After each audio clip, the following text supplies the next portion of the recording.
Ngựa van. Ngựa van.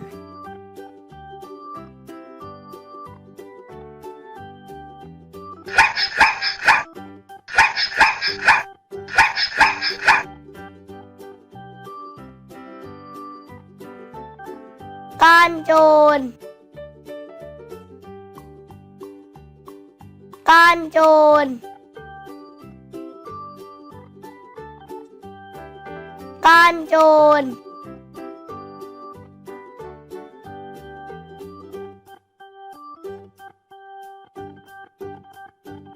Con báo. Con báo.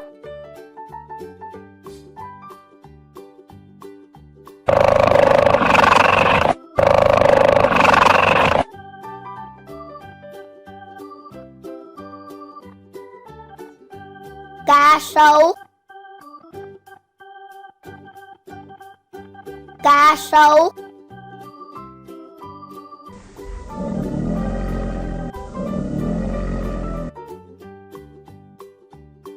Con chuột.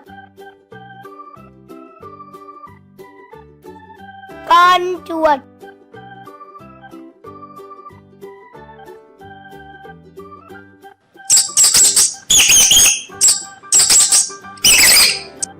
Con cáo.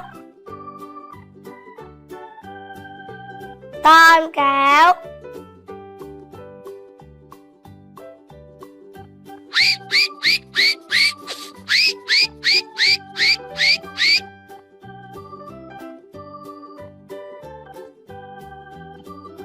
Con gấu nâu. Con gấu nâu.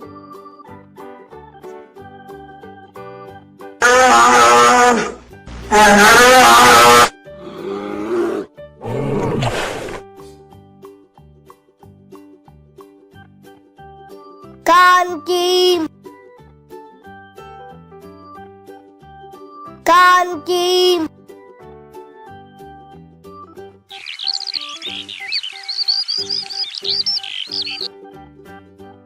Hà mã.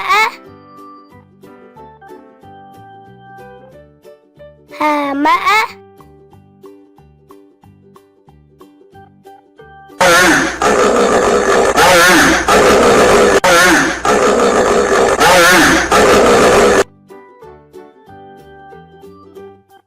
Con hổ. Con hổ.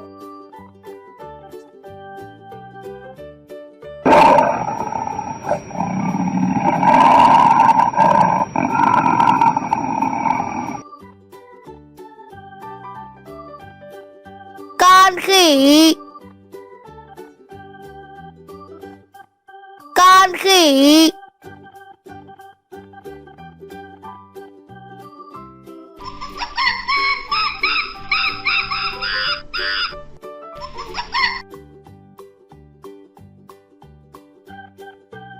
Lợn rừng.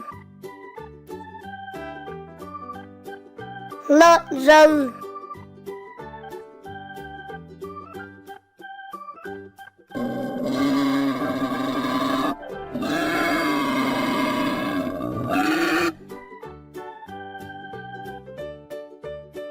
Con ngựa. Con ngựa.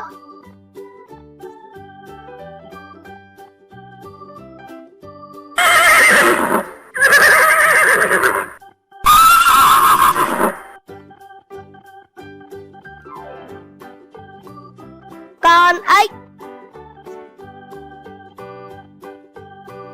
Con ếch.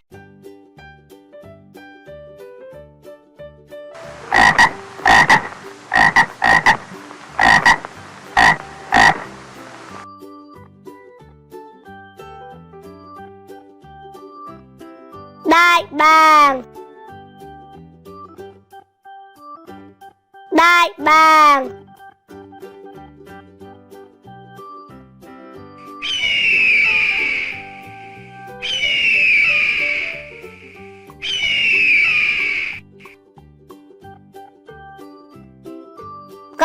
cú mèo. Con cú mèo.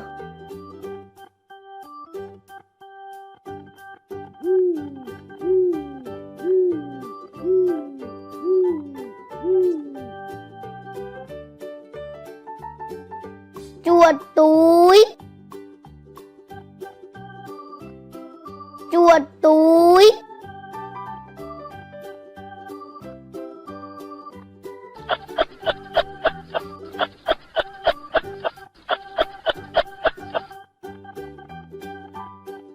Cảm ơn các bạn đã xem video. Các bạn nhớ đăng ký kênh Dạy Trẻ Thông Minh sớm để xem video mới nhất trên kênh nhé. Mouse.